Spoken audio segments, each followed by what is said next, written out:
Next up, we have Matt Foes. Matt is a neighbor of mine back at our farm in Illinois.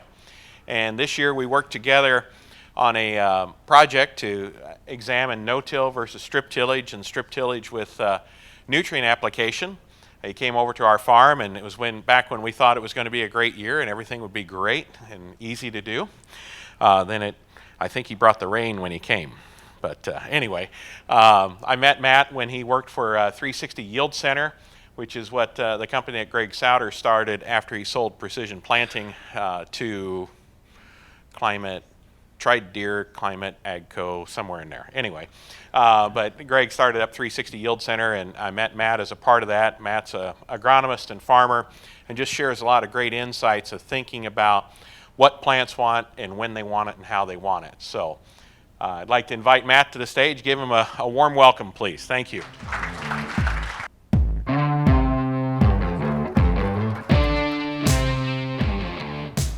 It's very dramatic music for someone like me, just a simple farmer.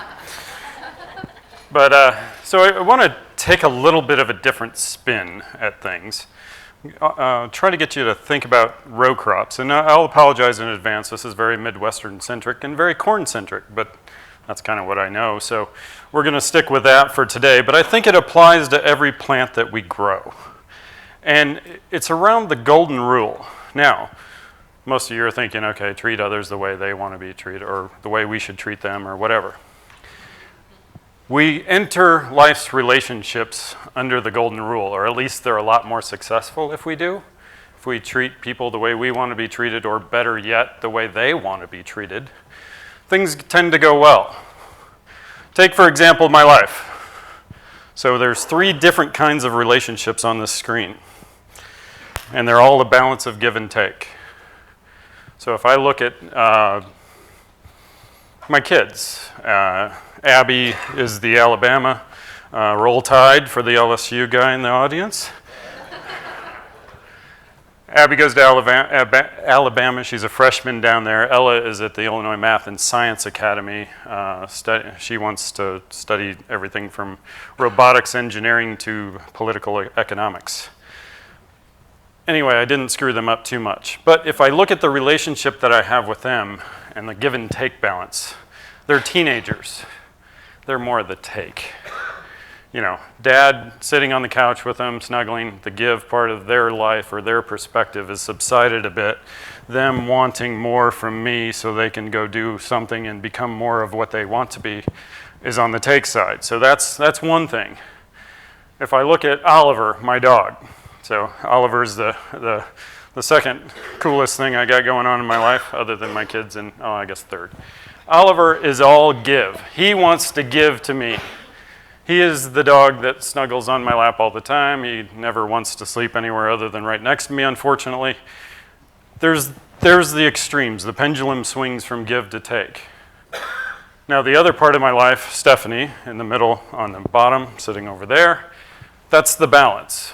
And the give and take of, if I give, if I provide, whatever, then they give back. It's more the balance of how things look.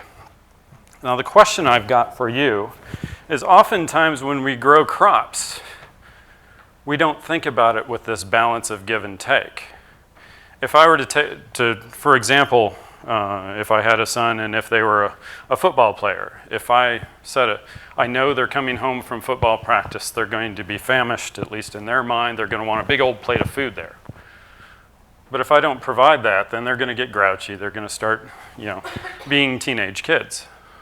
So it's about providing what they need at the time they need it. And in exchange, you'll get back something. You'll get a more, hopefully, obedient son. I haven't figured out that balance with daughters yet.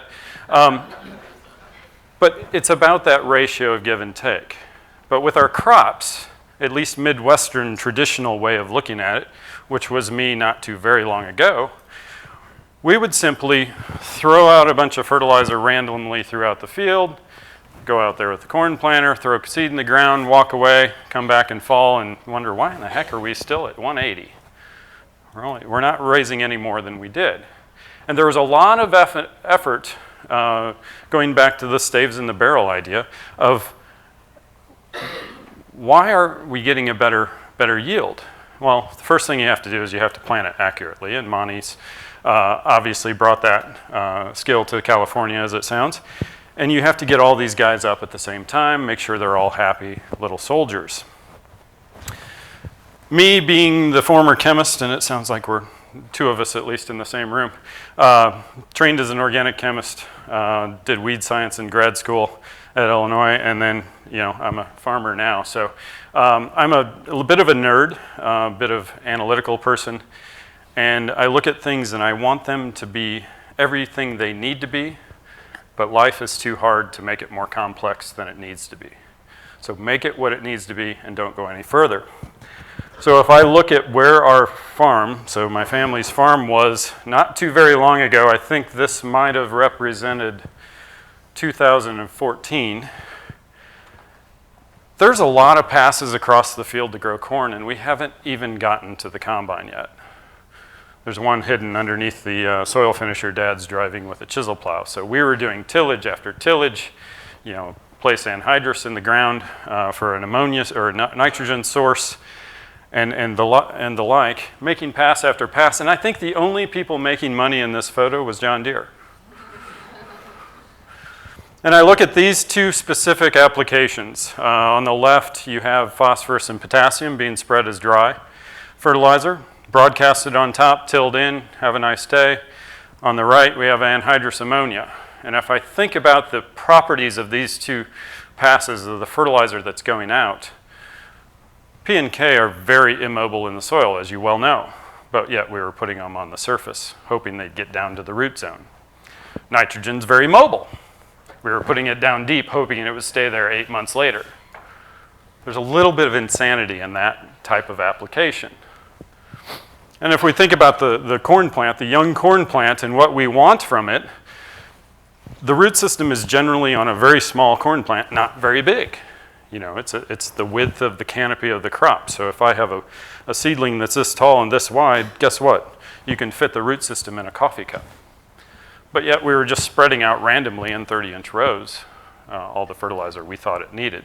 Same thing with the nitrogen. We were putting it 8 to 10 inches deep every 30 inches, saying it'll get to it. Don't worry.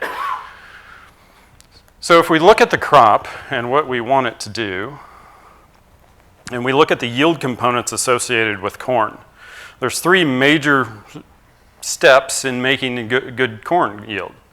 The first is stand establishment. So we got to make sure we get them all out of the ground exactly the way we want. The second is represented kind of in that, let's call it V3 to V7 time frame, where we're trying to set the kernel rows around, and in large part, how many potential kernel rows long that ear is.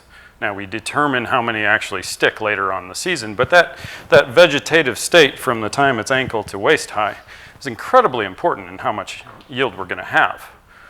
But yet we've spread everything out and just said, go have a nice day, good luck finding it.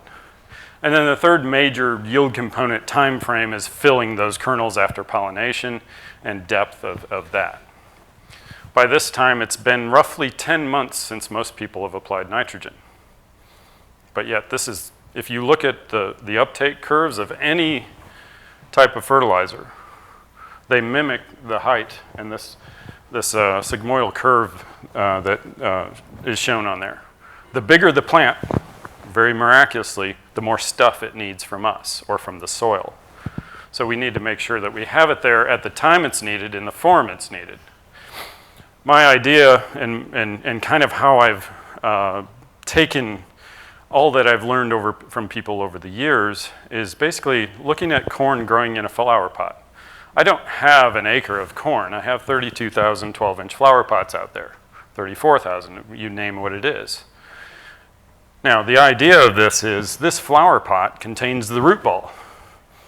Amazingly enough, there's more roots in the root ball than there is outside of the root ball. I know it sounds very deep, but if I'm going to apply fertilizer, if I can put it where there's roots, chances are there'll be more uptake taken later on in the season. So why don't I reverse the roles and put the immobile nutrients down deep in the soil where there's moisture that move mainly from diffusion, maybe mass flow at best, put them down deep where there's moisture in July in a non-irrigated system, and then put the mobile nutrients that I know Mother Nature is going to move down with water at the surface and let them percolate right through that root ball. It's a little bit of a difference compared to what I was doing before, but this kind of visually represents it. So the blue would be everything that I would put in my strips, and these are not all-inclusive. It represents a couple of years ago. But at the end of the day, what I want to do is I want to take this field of corn stalks and turn it into my seed bed, but I want to do it in November. So I'll go out there with my dry fertilizer, the immobile nutrients, place them down 6-8 inches deep in the soil, right where the row is. The beauty of this is I don't have to fight residue in the seed trench. Sweep it aside, make that nice berm. There's my seed bed for next year. Coming in with the planter, you know, this is a very different way of approaching things. The planter is a corn planter, but it's also a fertilizer transport mechanism. I'm applying 2 different products at 2 different locations, or actually several products, but at 2 different locations, trying to feed what I need for that crop at the time it needs it in as few passes as possible. Most corn planters in Illinois only plant corn. I'm the goofball with tanks strapped all over my tractor and planter. Give you an idea, does it work? So I'm not always successful. I screw up or I get behind the 8 ball occasionally. This was a field that I'd planted 2 or 3 years ago. Got rained out before I could get the pre-emergence herbicide on. So the other thing about me is I do everything except for in the fall I have some help, some retired farmers that help me. But aside from that, I farm about 2,300 acres by myself. So I'm doing everything myself, and so I want everything to be as few passes as possible so that I don't have to sit in that tractor. I love driving a tractor. I don't really look forward to autonomous 100%, but after about 300, 400, 500 hours of sitting in a seat, even a nice leather seat isn't very comfortable. I want to get out. So I'm looking forward to some things being autonomous. Other things, we're Midwestern farm boys. We like to drive big stuff. But as you can see in this picture, the weeds know exactly where the fertilizer's at. People always say, is it worth it? Does stuff grow better because you band at the row? Well, it appears that weeds grow better where there's fertilizer than where there's not. So while I wouldn't recommend this practice, it's kind of bad for that competition thing. It actually did prove a point. And I'll go more in depth in this one tomorrow. One of these is me, and one of them is my neighbor that is more of the traditional blow and go, put everything out randomly through the field. I'll let you determine which one's which. I'll give you a hint. I said I was very analytical, sometimes potentially maybe a little bit towards the retentive side, so my rows are probably the straight ones. He had auto steer, but evidently he didn't know how to save a line. Yeah. There's a story after that one, though. But anyway, so we've planted the corn. We've done more to get that crop out of the ground with that in furrow. We've laid some fertilizer 2x2 or side banded it in order to get that crop out of the ground better for that early season ear determination. And as a result of this, on average, since I started doing this, I'm getting more 18s and 20s around rather than 14s and 16s on the kernel count. And I attribute a lot of this not necessarily to genetics, because I don't ever pick a hybrid based on ear type. I always do whatever yields the most. Let me manage through all the bad parts of a hybrid. I end up with more kernel rows around historically because that corn is having a better day as we move through the ear determination process. And then when we get to the point where we're trying to feed that plant for the rest of the year, so by now we've gotten warmer. We're cool in April, coolish in May. Last May was really cold. Stocking hat and coat to mow the yard while it rained. We end up warming up, and the soil really starts to release nitrogen and the like as we move into late June and July. But until then, I've got to feed that crop. And so what I do is I band everything at the row. Once again, I'm putting everything through Y-drop. I used to work for 360, so we kind of had them, kind of like them. They do a nice job at getting everything at the row. The other thing about this is liquid fertilizer for me is a carrier for all the other things that I want to add as well, any micronutrients. If I was to put a quart of boron 15 inches away from the corn row, what's the chances of that quart of boron having an impact on that crop? Next to zero. I want it over here at the crop so I can get as much as I can in. So I've taken all those pictures of all that fancy equipment on that earlier slide and I've turned it into 4 passes. I can sit in the tractor this many hours. The 5th, 6th, 7th, 8th, and 9th was starting to get on me. And it probably wouldn't do well for that relationship thing as far as personal thing. If Steph never saw me, chances are she wouldn't want to see me. So I'm banding my nutrients. I'm coming back into the field and planting, applying more nutrients, spraying, side dressing. So what I'm doing is every pass across the field has some sort of application. I've eliminated the dumb applications. And to give you an idea of what it looks like, and we'll go more into that.